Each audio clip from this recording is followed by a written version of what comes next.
Penting untuk memahami perbedaannya Del ya, antara bencana alam dan bencana ekologis. Meski keduanya ini sama-sama bencana yang menyebabkan kerusakan, namun ada perbedaan yang cukup mendasar pada faktor pemicu utama kejadian tersebut. Nah, mengetahui perbedaan ini tentunya akan bisa membantu upaya penanganan yang lebih tepat dan strategi pencegahannya bila terjadi bencana seperti ini ya Del ya. Betul. Nah, bencana alam sendiri pendengar adalah bencana yang disebabkan oleh alam, antara lain berupa gempa bumi, tsunami, gunung meletus, banjir, kekeringan, angin topan, dan tanah longsor. Bencana ini berakar pada dinamika geologi, hidrologi, atau meteorologi bumi. Ciri khas utama bencana alam adalah pemicunya yang murni berasal dari proses alamiah dan berada di luar kendali manusia. Contoh-contohnya mencakup gempa bumi yang terjadi karena pergerakan lempeng tektonik, letusan gunung api akibat aktivitas magma di perut bumi, serta tsunami yang disebabkan oleh pergeseran dasar laut secara tiba-tiba. Iya, dan pendengar, berbeda dengan bencana alam meskipun secara resmi dikategorikan sebagai bencana alam juga begitu ya, seperti banjir dan kekeringan. Namun fenomena bencana ekologis ini merujuk pada peristiwa yang merusak keseimbangan lingkungan atau ekosistem, yakni hubungan timbal balik antara makhluk hidup dan alam sekitarnya begitu ya. Nah, bencana ini seringkali memiliki unsur campur tangan atau akibat dari kegiatan manusia. Kerusakan ekosistem ini seringkali berujung pada hilangnya keanekaragaman hayati, degradasi tanah, atau pencemaran lingkungan yang berdampak pada seluruh jaringan kehidupan. Betul. Nah, di tengah mendesaknya ancaman terhadap keanekaragaman hayati dan lingkungan ini pendengar, sepertinya perlu ya pendidikan konservasi alam bagi kaum muda, karena dampak degradasi lingkungan dan kepunahan satwa memiliki konsekuensi yang cukup serius bagi masa depan begitu ya, baik bagi ekosistem maupun bagi kehidupan manusia itu sendiri. Jadi ketika habitat rusak akibat deforestasi misalnya, polusi dan perubahan iklim, maka keanekaragaman hayati akan mengalami tekanan besar yang menyebabkan banyak spesies terancam punah. Dan ini menjadi tantangan bagi banyak negara di dunia. Dan kalau kita melihat ke Tiongkok misalnya, Tiongkok dalam 20 tahun terakhir ini sudah membangun lebih dari 900 taman lahan basah nasional. Ini sebagai bagian dari upaya untuk pelestarian lingkungan. Taman-taman ini pendengar berhasil melindungi sekitar 2,4 juta hektar lahan basah dan menyediakan habitat yang penting bagi berbagai spesies satwa liar di sana, Del. Betul. Dan memang sebenarnya bumi ataupun alam itu nggak pernah berubah. Mereka selalu seperti itu ya. Tapi memang perubahan pola manusialah yang kadang menyebabkan perubahan bumi ini. Betul, perubahan bumi ini. Sebenarnya banjir ataupun gempa bumi itu sudah pasti akan terjadi gitu ya. Tapi bagaimana kita manusia yang tinggal di atas bumi ini yang membuat perubahan-perubahan besar itu terjadi dan menyebabkan bencana alam yang dahsyat gitu misalnya. Dan tadi kembali ke pemerintah Tiongkok. Kalau di Tiongkok sendiri sudah menegaskan juga bahwa konservasi lahan basah menjadi prioritas mereka selama bertahun-tahun. Dan Tiongkok pun juga sudah melakukan upaya yang berkelanjutan untuk mencapai tujuan tersebut. Sehingga total luas lahan basah di Tiongkok sekarang pendengar mencapai lebih dari 56 juta hektar, termasuk 82 lahan basah bernilai penting secara internasional. Dan ini menjadikan Tiongkok salah satu negara dengan lahan basah yang terpenting di dunia.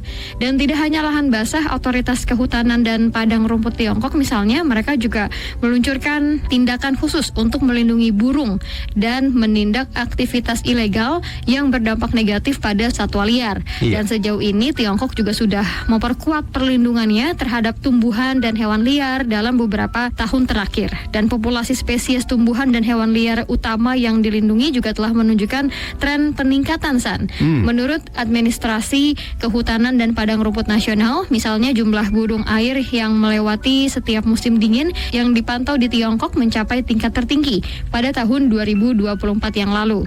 Dan tidak sampai di situ, pemerintah pun juga bekerja sama dengan departemen pemerintah lainnya untuk menindak segala bentuk perburuan liar dan perdagangan burung ilegal. Jadi dari sinilah kita juga sudah bisa tahu gitu ya bahwa Tiongkok sangat meningkatkan kepemimpinan pemerintah daerah juga, atau melibatkan gitu ya pemerintah daerah dalam melindungi hewan dan tumbuhan liar di Tiongkok. Nah, pendengar, bicara tentang pelestarian alam, Tiongkok ini merupakan salah satu negara yang punya keanekaragaman hayati terkaya di dunia ya. Administrasi Kehutanan dan Padang Rumput Tiongkok sudah banyak melestarikan hutan dan padang rumput dalam rencana 5 tahun ke-14 yang akan segera berakhir ini. Dan pada tahun 2025 tingkat tutupan hutan ini diperkirakan akan mencapai 24,1%. Volume hutan diperkirakan juga akan mencapai 19 miliar meter kubik. Tutupan vegetasi komprehensif padang rumput ini diperkirakan akan mencapai 57%, dan tingkat perlindungan lahan basah akan mencapai 55%. Jadi selama periode rencana 5 tahun ke-14 yang lalu, pemerintah Tiongkok ini sudah menerapkan perlindungan dan penyelamatan sebanyak 48 spesies hewan liar yang terancam punah, Del. Antara lain seperti panda raksasa, gajah Asia, oa hainan, dan harimau Siberia. Dan pemerintah Tiongkok juga sudah melindungi habitat penting secara ketat, menetapkan sistem pemantauan dan evaluasi satwa liar dan habitatnya, serta jalur migrasi burung juga diperhatikan. Dan pemerintah di sana juga mendirikan stasiun perlindungan pada jalur migrasi burung, Del.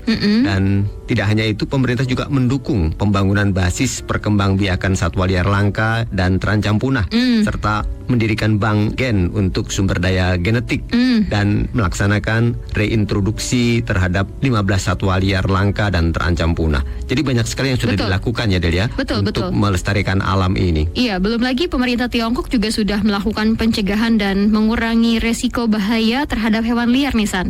Seperti gajah Asia, beruang, dan babi hutan. Nah, untuk hewan liar yang populasinya terlalu besar di beberapa daerah dan sangat mempengaruhi produksi normal dan kehidupan masyarakat, populasinya juga akan dikendalikan dengan cara yang terencana dengan dasar penilaian ilmiah.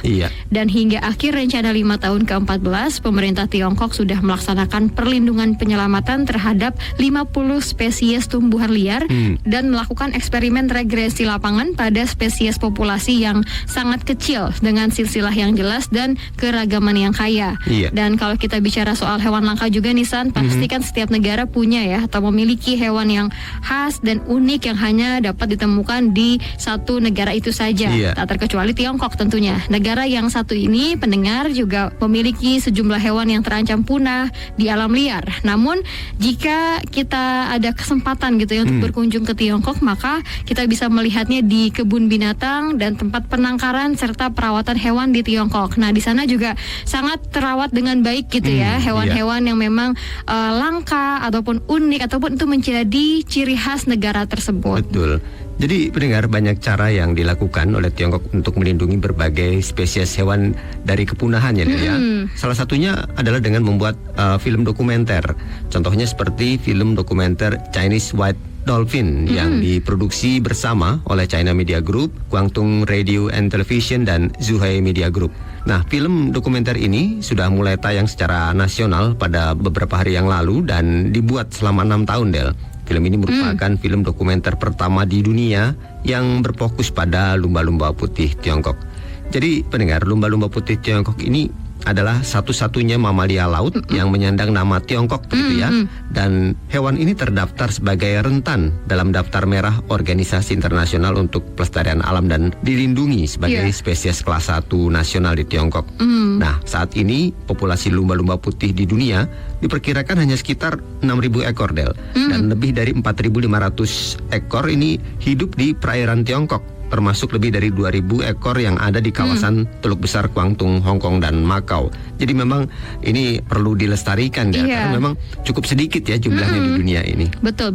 Dan yang menarik dari pembuatan film yang berdurasi sekitar 82 menit ini, pendengar, mereka mengambil latar belakang pembangunan jembatan Hong Kong Zhuhai Makau dan penyelenggaraan bersama Pesta Olahraga Nasional ke-15 dari ketiga wilayah tersebut.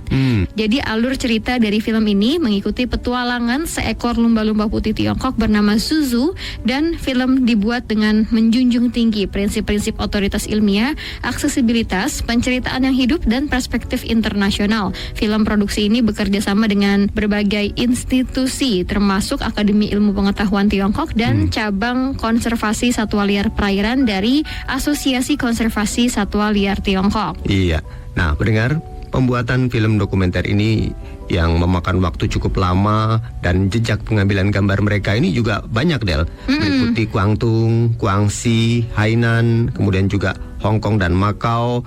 Dan kalau di luar negeri, mereka juga mengambil gambar di Amerika Serikat, Swedia, Inggris Raya, dan Thailand. Nah, tim ini pendengar melakukan lebih dari 100 pengambilan gambar di lepas pantai yang menempuh jarak lebih dari 3.600 mil laut dan mewawancarai sekitar 21 ilmuwan dan 17 pemerhati lingkungan, serta berhasil mengumpulkan lebih dari 1.000 jam rekaman yang berharga. Dan menurut sutradara film ini, yaitu Yantung, film ini tidak hanya menggambarkan migrasi dan kelangsungan hidup dari lumba-lumba putih Tiongkok, Del, tapi juga menggambarkan bagaimana kekuatan kehidupan yang melintasi samudra dan menghubungkan kita semua ini, Del. Jadi tanpa kesadaran dan pemahaman yang kuat tentang pentingnya menjaga alam tadi, generasi mendatang akan menghadapi dampak yang lebih berat ya, San, ya, akibat degradasi lingkungan. Iya. Oleh karena itu, pendidikan konservasi alam sejak dini juga menjadi krusial. Maka pembuatan film dokumenter ini bukan hanya untuk menanamkan pengetahuan, tetapi juga untuk membentuk sikap peduli dan bertanggung jawab terhadap kelestarian lingkungan. Iya. Dan apa yang dilakukan oleh Tiongkok merupakan suatu hal yang sangat baik bagi generasi muda. Ambil contoh pendengar, misalnya Mautan Primary School, sebuah sekolah dasar di distrik Cuichi, kota Chichou, Provinsi Anhui, Tiongkok, ini mengubah lahan basah di sekitar lingkungan sekolah menjadi sarana pendidikan luar ruang atau kelas alam bagi para siswanya. Nah, langkah ini kemudian menjadi bagian dari upaya edukatif jangka panjang untuk menanamkan kesadaran konservasi lingkungan sejak usia dini. Iya. Dan juga ada yang menarik dari sekolah dasar ini, di mana selama bertahun-tahun Mautan Primary School sudah mengintegrasikan pendidikan tentang pelestarian lahan basah ke dalam aktivitas belajar sehari-hari. Iya. Dan juga yang menariknya nih, San, sekolah ini secara rutin menghadirkan para relawan konservasi juga untuk memberikan pelajaran secara langsung ya, mengenai pentingnya perlindungan lahan basah. Dan tidak hanya itu, para murid juga sering diajak mengikuti kegiatan studi lapangan ke kawasan lahan basah guna melihat langsung keanekaragaman hayati yang ada di sekitar lingkungan mereka. Iya. Nah, tentunya pembelajaran model seperti ini sangat membekas ini, Del, ya, di benak para siswa, dan mereka juga tidak hanya berteori tapi juga langsung mempraktekkan bagaimana melestarikan hewan-hewan yang ada di alam liar ini. Nah, pendengar, di sini juga para murid diajak untuk mengamati burung di alam, khususnya mengamati kawanan bangau. Dalam kegiatan tersebut, para siswa mendapatkan pelatihan langsung dari relawan konservasi burung tentang cara mengamati burung liar. Mereka belajar mengenali berbagai jenis burung, memahami perilaku alaminya, serta pentingnya menjaga habitat tempat burung-burung tersebut hidup. Nah, ada satu hal yang menarik, yaitu ketika kawanan burung bangau ini terbang melintasi langit, saat itu murid-murid sedang melakukan pengamatan, ya. Nah, saat itu pula bahkan guru-guru juga ikut aktif menyampaikan materi mengenai perlindungan burung dan lingkungan hidup sebagai bagian dari kurikulum sekolah itu. Nah, karena itu kegiatan ini merupakan bagian dari metode pembelajaran yang berbasis pengalaman nyata di alam terbuka, yang tentu tujuannya adalah menumbuhkan kepedulian lingkungan bagi generasi muda di Tiongkok. Betul, ini luar biasa sekali ya, San, ya. Ini akan lebih mudah dipahami karena kita nggak cuman belajar teorinya aja gitu ya, ataupun mungkin hanya membayangkan kira-kira seperti apa, tapi ini langsung terjun ke lapangan, melihat langsung, sehingga selain menumbuhkan kepedulian lingkungan pada generasi muda Tiongkok, juga sangat memberikan kemudahan untuk mereka bisa memahami. Iya. Nah, pendengar, itu tadi perbincangan singkat kami